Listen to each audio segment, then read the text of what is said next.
اور اس محبت کی بنیاد پر جو چیز اس کو ملنے والی ہے اس چیز کی اس کو بشارت دی جا رہی ہے، اور وہ بشارت ہے دردناک عذاب کی۔ یوم یحمى علیہ فی نار جہنم، جس دن سونے اور چاندی کو جہنم کی آگ کے اندر تپا دیا جائے گا۔ سونے اور چاندی کو جہنم کی آگ جو دنیا کی آگ سے بہت زیادہ سخت ہوتی ہے اس کے اندر سونے اور چاندی کو ڈالا جائے گا، تپایا جائے گا۔ فَتُقْوَى بِهَا جِبَاهُهُمْ وَجُنُوبُهُمْ وَظُهُورُهُمْ هَذَا مَا كَنَزْتُمْ لِأَنفُسِكُمْ فَذُوقُوا مَا كُنتُمْ تَكْنِزُونَ۔ پھر سونے اور چاندی کو تپانے کے بعد اس سے داغا جائے گا انسان کے چہرے کو، اس کے پشت کو، اس کے پہلوؤں کو، پھر اس سے کہا جائے گا ھذا ما کنزتم لانفسکم، یہی وہ مال ہے، یہی وہ خزانہ ہے جس کو تم دنیا کے اندر بڑی محبت کے ساتھ جمع کر کے رکھتے تھے، آج اس کا بدلہ چکھ لو۔ ھذا ما فذوقوا ما کنتم تکنزون، چکھو اس چیز کا بدلہ جس کو تم دنیا کے اندر جمع کر کے رکھتے تھے۔ آدمی دنیا کے اندر ان چیزوں کو جمع کر کے رکھتا ہے، اور انسان کی محبت، انسان کے دل کے اندر مال اور سونے اور چاندی کی محبت ڈال دی گئی ہے۔ اس کی بنیاد پر اگر انسان اس کو اللہ کے راستے کے اندر خرچ نہیں کرے گا تو پھر اس کے بعد یہ چیز اس کے لیے عذاب کا ذریعہ بن جائے گی۔ یہی مال ہوگا جس کو دنیا کے اندر جمع کر کے رکھتا تھا، اپنی ضرورت کے اوپر بھی خرچ کرنے کے لیے تیار نہیں تھا، تکلیف برداشت کر لیتا تھا، لیکن اس سونے اور چاندی کے ذریعے سے اپنی ضرورت پوری نہیں کرتا تھا، اور کہتا تھا کہ وہ انتہائی ضرورت کے وقت کام دے گا، لیکن ایک وقت آیا کہ وہ اس دنیا سے چلا گیا، سونا اور چاندی دھرا کی دھرا رہ گیا۔ اس کی زکوٰۃ ادا نہ کرنے کی بنیاد پر حشر کے میدان میں یہی سونا اور چاندی جس کو اپنی ضرورت کے موقع پر بھی خرچ نہیں کرتا تھا، یہ سونا اور چاندی یہ اس کے اوپر داغ اس کے ذریعے سے اس کو داغ دیا جائے گا اور اس کو تپایا جائے گا، پھر اس کے بعد کہا جائے گا کہ لو اس کو چکھو، اس عذاب کو چکھو۔ ہم غور کریں، مال اللہ رب العزت کی جانب سے عطا کیا ہوا ایک انعام ہے، یہ انسان کا اپنا ذاتی کمایا ہوا نہیں ہے۔ اسی سوچ کے ذریعے سے خرچ کرنے کے اندر انسان کا دل آمادہ ہوگا۔ اگر اس کی سوچ غلط ہوگی تو پھر انسان مال کو خرچ نہیں کر پائے گا، اور اگر اس کی سوچ صحیح ہوگی اور اس نظریہ اور اس زاویے سے سوچے گا، جو نظریہ اور جو زاویہ ایمان والے کا نظریہ اور زاویہ ہے اس اعتبار سے وہ سوچے گا، تب اس مال کو خرچ کرنے کے اندر اس کو خوشی ہوگی۔ اب ایک ایمان والے کا نظریہ، ایک ایمان والے کا عقیدہ اس مال کے سلسلے میں کیا ہے، اور جو لوگ اللہ اور رسول کو نہیں مانتے ان کا اس سلسلے میں کیا ہے۔ ایک ایمان والا اس بات کو مانتا ہے اور اس بات کے اوپر یقین رکھتا ہے کہ رزق کا دینے والا اللہ ہے، اللہ رب العزت ہر ایک کی ضروریات کو پوری کرتا ہے، اور جس کو چاہتا ہے رزق بے افراط عطا کرتا ہے، اور جس کو چاہتا ہے رزق کے اندر تنگی کرتا ہے۔ یہ سارا کا سارا اللہ رب العزت کے قبضے میں ہے، اس کے اندر انسان کو کسی چیز کا اختیار نہیں دیا گیا، اس کو صرف محنت کا مکلف بنایا گیا، اور محنت کرنے کے بعد نتیجہ اللہ رب العزت نے اپنے ہاتھ کے اندر رکھا ہے۔ انسان کو کبھی کسی چیز کے اوپر محنت کرنے پر نفع زیادہ ہوتا ہے، کبھی کم محنت کرنے کے اوپر زیادہ نفع ہوتا ہے، کبھی زیادہ محنت کرنے کے اوپر بھی کم نفع ہوتا ہے۔ تو یہ نفع کی زیادتی یا کمی یہ انسان کے اپنے ہاتھ میں نہیں ہے، بلکہ یہ اللہ رب العزت کے قبضے میں ہے۔ اللہ رب العزت جب جس کو جتنا چاہتا ہے اتنا عطا فرماتا ہے، یہ ایک ایمان والے کا زاویہ ہے۔ قرآن پاک کی آیات کے اندر جب آپ تلاوت کریں گے تو بار بار ایک لفظ پڑھیں گے، وَمِمَّا رَزَقْنَاهُمْ يُنْفِقُونَ یا وَمِمَّا رَزَقَهُمُ اللَّهُ، کہ ایمان والے وہ لوگ ہوتے ہیں جو اس مال میں سے خرچ کرتے ہیں جو ہم نے ان کو دیا ہے۔ کہیں یہ نہیں آتا کہ وہ اس مال میں سے خرچ کرتے ہیں جو اپنے ہاتھ سے کماتے ہیں، بلکہ اللہ رب العزت نے جو زاویہ اور جو طریقہ اختیار فرمایا ہے وہ یہ طریقہ اختیار فرمایا کہ وہ اس مال میں سے خرچ کرتے ہیں جو ہم نے ان کو دیا، یا اس میں سے خرچ کرتے ہیں جو اللہ رب العزت نے ان کو دیا۔ اس کے ذریعے سے مفسرین ارشاد فرماتے ہیں کہ ایمان والے کو یہ بات سمجھائی جا رہی ہے کہ تمہارے پاس جو مال و دولت ہے، جو دنیا کی چیزیں ہیں، جو دنیا کے سامان ہیں، یہ تمہارے اپنے کمائے ہوئے نہیں ہے، بلکہ اللہ رب العزت کی جانب سے عطا کی ہوئی نعمت ہے۔ جب اللہ رب العزت نے اس کو دیا ہے، جب آدمی کسی کو کوئی چیز دیتا ہے، اگر آپ نے کسی کو 100 روپیہ دیا تو 100 روپیہ جس کو آپ نے دیا وہ آپ کی امانت اس کے پاس ہے، آپ اس سے جب طلب کریں گے تو 100 روپیہ اس کو دینا پڑے گا۔ وہ 99 روپیہ دینا چاہے تو وہ خائن شمار کیا جائے گا، وہ آدمی صحیح شمار نہیں کیا جائے گا، کیونکہ آپ نے اس کے پاس 100 روپیہ امانت رکھا تھا، اس کو آپ نے 100 روپیہ دیا تھا، جب آپ نے مانگا ہے تو اس کو 100 روپیہ دینا وہ اس کی ذمہ داری بنتی ہے۔ اگر وہ اس کے اندر کچھ کمی کرتا ہے تو یہ اس کی جانب سے خیانت سمجھی جائے گی، اور امانت کے اندر خیانت کرنے والا ایمان والا نہیں ہوتا۔ اللہ رب العزت یہ ارشاد فرماتا ہے کہ ہم نے جو مال تم کو عطا فرمایا ہے اس میں سے خرچ کرو۔ اگر اللہ یہ حکم دیتا کہ جو مال ہم نے دیا ہے وہ سارا کا سارا خرچ کرو، تو یہ اللہ کی جانب سے یہ حکم دیا جاتا کہ یہ بجا ہوتا، کیونکہ جو شخص کسی کو عطا کرتا ہے تو وہ اس کو پورا کے پورا لینے کا اختیار ہوتا ہے، اس کو پورا حق حاصل ہوتا ہے کہ وہ اس سے پورا وصول کر لے۔ لیکن اس کے باوجود اللہ رب العزت کا انعام دیکھیے، کرم دیکھیے کہ اس نے مال کو عطا فرمانے کے بعد یہ نہیں کہا کہ پورا کے پورا مال تم مجھے دے دو، بلکہ یہ کہا کہ جو مال میں نے تم کو دیا ہے کلو واشربو، تم کھاؤ اور پیو، ولا تسرفو، لیکن اس کے اندر اسراف اور حد سے تجاوز نہ کرو، اور اس کے اندر ہمارے حکموں کے مطابق خرچ کرو۔ اور اللہ رب العزت نے یہ ارشاد فرمایا کہ تم اس مال میں سے جو ہم نے تم کو عطا کیا ہے، پورا مال نہیں، آدھا مال نہیں، تہائی مال نہیں، بلکہ 2.5% مال تم اس میں سے نکال لو، اور وہ مال تم غریب اور فقیر اور محتاج لوگوں کے اوپر خرچ کرو۔ دیکھیے صرف 2.5% مال، اللہ رب العزت یہ ارشاد فرماتا ہے کہ جو مال ہم نے تم کو عطا فرمایا ہے وہ سارا کا سارا مال تم استعمال کرو، تم اس کو کھاؤ، اپنی ضروریات کے اندر استعمال کرو، حلال طریقے کے اوپر خرچ کرو۔ اللہ رب العزت نے یہ مال تم کو عطا کیا ہے، تم اس سے آرام دہ چیز کو خرید سکتے ہو، ضرورت کی چیز کو خرید سکتے ہو، اپنی ضروریات کے اوپر استعمال کر سکتے ہو،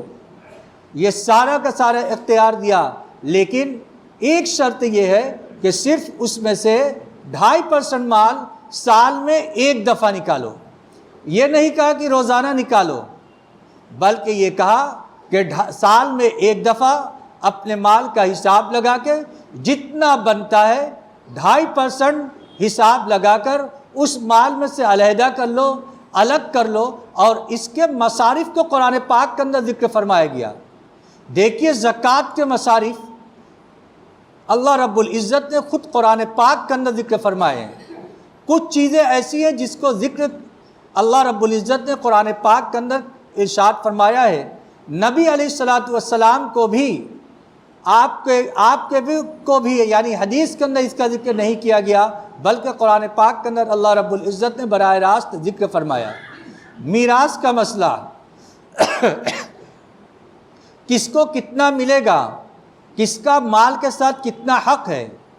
یہ قرآن پاک کے اندر اللہ رب العزت نے براہ راست ارشاد فرما دیا۔ اسی طریقے سے زکوٰۃ کے مصارف کون ہیں؟ انما الصدقات للفقراء والمساکین والعاملین علیہا قرآن پاک کے اندر اللہ رب العزت نے زکوٰۃ کے مصارف کو ذکر فرمایا اور کہا کہ اپنے مال کو، جن کو اللہ رب العزت نے مال عطا فرمایا ہے، اور وہ مال کیا حساب لگائیں، حساب لگانے کے بعد 2.5% مال اپنے مال میں سے الگ کر لیں، پھر اس کو جو خرچ کرنا ہے ان کے مصارف کو ذکر فرمایا گیا کہ وہ لوگ ہیں جن کو قرآن پاک کے اندر ذکر فرمایا گیا کہ وہ لوگ جو عاملین ہوتے ہیں، غربا ہوتے ہیں، مسکین ہوتے ہیں، مسافرین ہوتے ہیں، اور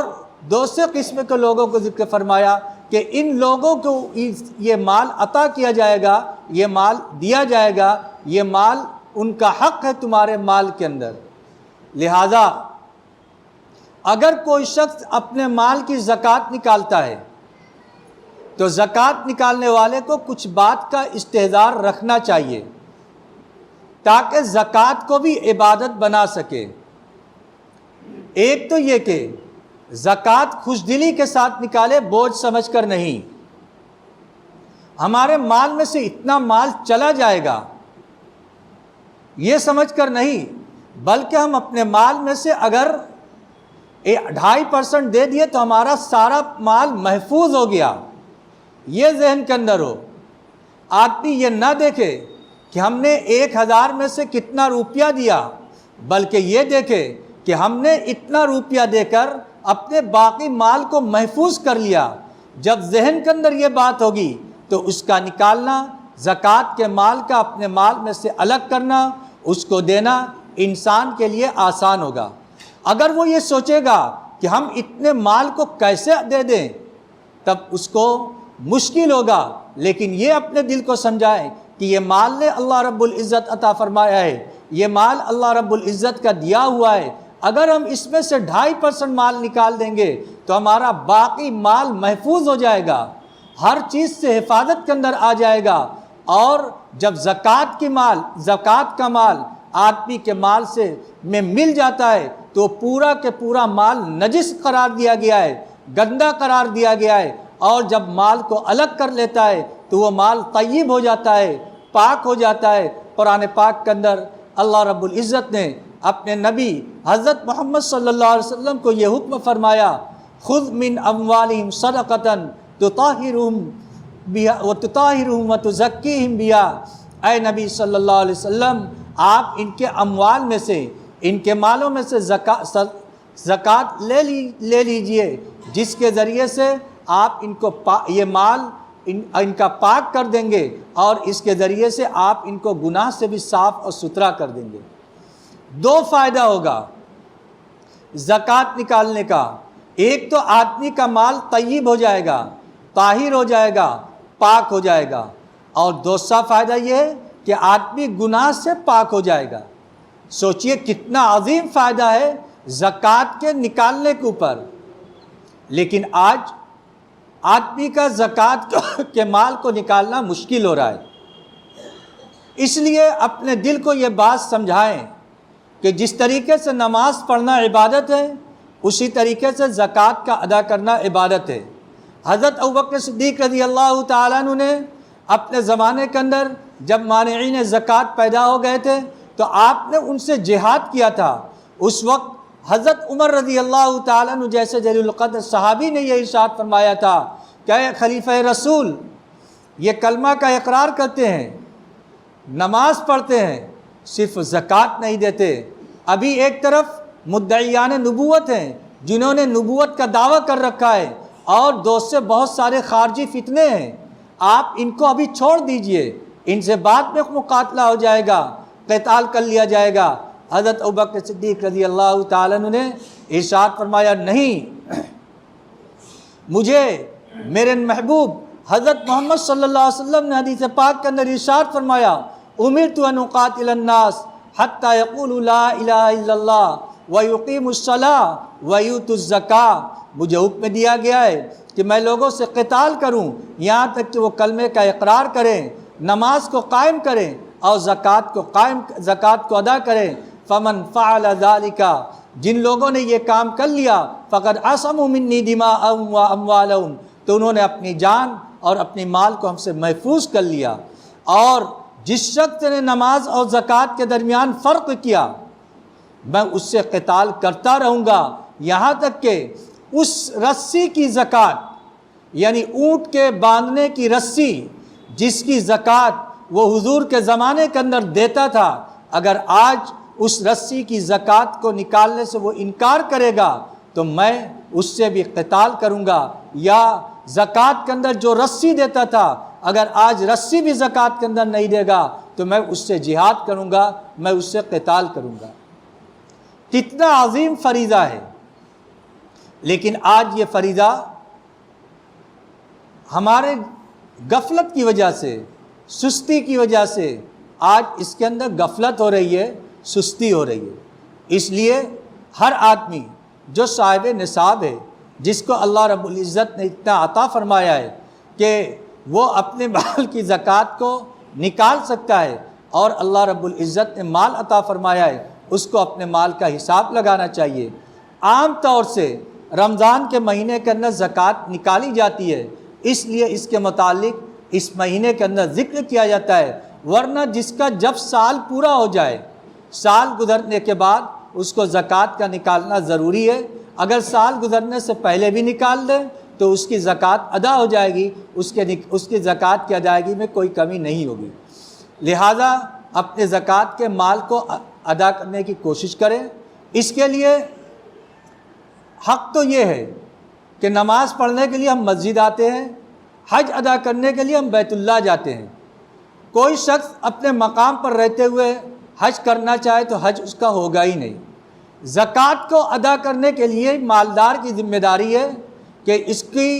اپنی زکوٰۃ کو ادا کرنے کے لیے صاحب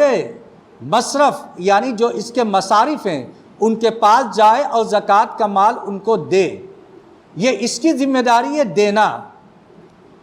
اپنے پاس محفوظ رکھنا۔ لوگ آئیں گے تو دیں گے، نہیں آئیں گے تو نہیں دیں گے۔ یہ اس کی ذمہ داری یہ ہے کہ زکوٰۃ کے مستحقین ہیں ان کو تلاش کرے اور تلاش کر کے مال کو وہاں تک پہنچائے۔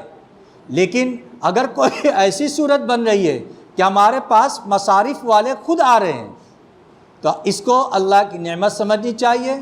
غنیمت سمجھے اور تحقیق کر کے اپنے زکوٰۃ کے مال کو ادا کریں۔ ہر مانگنے والے کو زکوٰۃ کا مال دے دینا یہ بھی مناسب نہیں۔ آدمی تحقیق کر لے، طبیعت بھر لے، کیونکہ زکوٰۃ یہ عبادت ہے۔ ہماری عبادت اسی وقت ادا ہوگی جب صحیح جگہ پہنچے گی۔ اگر خدا نخواستہ ہم نے ہر ایک کو دینے کا مزاج بنا لیا اور تحقیق نہیں کی کہ معلوم نہیں یہ صحیح ہے یا غلط، ہر طرح کے لوگ آتے ہیں، ظاہر سی بات ہے کہ کوئی غلط آدمی بھی آئے گا زکوٰۃ لینے کے لیے تو وہ اچھا بھیس اختیار کر کے آئے گا، نیک لوگوں کی شکل اختیار کر کے آئے گا تاکہ آدمی اس سے دھوکہ کھا کر اس کو زکوٰۃ کا مال دے دے۔ ہماری ذمہ داری بنتی ہے کہ ہم حتی الوسع جتنے مکلف ہیں ہم اس کی تحقیق کر لیں، یا کسی ایسے آدمی کی تصدیق ہے جس کے اوپر ہمیں کامل اعتماد ہے تو اس کے اعتماد کی بنیاد پر ہم اس کو زکوٰۃ دے دیں۔ اس سلسلے میں آدمی اپنے غریب رشتہ داروں کو یاد رکھے کہ اگر آدمی کے غریب رشتہ دار ہیں جو کسی کے آگے ہاتھ نہیں پھیلاتے، ہمارا حق بنتا ہے کہ ہم اپنے زکوٰۃ کے مال سے ان کی مدد کریں، اور یہ اس کے اولین مستحقین میں سے ہیں کہ اپنے زکوٰۃ کے اموال سے ان کی مدد کی جائے۔ وہ ہمارے رشتہ دار ہیں، دو حق بنتا ہے، ایک رشتہ داری کا حق اور دوسرے ان کے مستحق ہونے کا حق۔ اسی طریقے سے وہ لوگ جو اللہ کے اور رسول کے علم کو حاصل کرنے کے لیے مدارس کا رخ کیے ہوئے ہیں، اور ظاہر سی بات ہے کہ مدارس ہندوستان کے اندر لوگوں کے اموال سے چلتے ہیں، عمومی چندے سے چلتے ہیں۔ اگر خدا نخواستہ لوگوں نے اپنے ہاتھ کو اس سے کھینچ لیا اور وہ یہ سوچنے لگے کہ جیسے کہ دشمن کی سازش ہو رہی ہے کہ ہم مدارس کو بند کر دیں، اور خدا نخواستہ ہماری طرف سے بھی اگر تعاون کے ہاتھ کو ہٹا لیا گیا تو پھر اس کے بعد مدارس کے اوپر حالات آئیں گے۔ پھر ان حالات کے نتیجے میں کیا ہوں گے کہ وہ بچے جہاں پر جا کر ایمان کے قلعے قرار دیے گئے، مدارس یہ ایمان کے قلعے ہیں، اسلام کا قلعہ ہے، اور قلعہ کی حفاظت کرنا پوری عوام کی ذمہ داری ہوتی ہے۔ وہاں پر صرف موجود لوگوں کی ذمہ داری نہیں ہوتی، لہذا جب یہ ایمان کے اور اسلام کے قلعے ہیں تو ان کی حفاظت کرنا یہ ہماری ذمہ داری ہوتی ہے۔ مدارس کے سفراء حضرات جو چندہ لینے کے لیے آئیں، آپ تحقیق کر کے جو مستحقین ہیں آپ ان کی مدد کریں، جتنا کرتے تھے اس سے زیادہ کرنے کی کوشش کریں، کیونکہ مہنگائی بہرحال روزانہ کے اعتبار سے بڑھ رہی ہے۔ اس اعتبار سے اللہ نے اگر آپ کو نوازا ہے، آپ بڑھا سکتے ہیں تو بڑھا کر دے، کیونکہ یہ بہترین مصارف میں سے ایک مصرف ہے۔ اپنے رشتہ داروں کو دینا، مدارس کے اندر جو پڑھنے والے بچے ہیں، غریب ہیں، ان کے اوپر مال آپ کا خرچ ہو جائے گا، اس کے ذریعے سے دین کا فروغ بھی ہوگا، آپ کی زکوٰۃ کی ادائیگی بھی ہوگی، اور اس کے علاوہ جو غریب غربا ہیں آپ ان کی تحقیق کر کے اس زکوٰۃ کے مال کو ادا کریں۔ اللہ رب العزت ہم سب کو کہنے سننے سے زیادہ عمل کی توفیق عطا فرمائے۔ وآخر دعوانا ان الحمد للہ رب العالمین۔ مزید علماء کے بیانات سننے کے لیے ترغیبی بات چینل کو سبسکرائب کریں۔ جزاک اللہ۔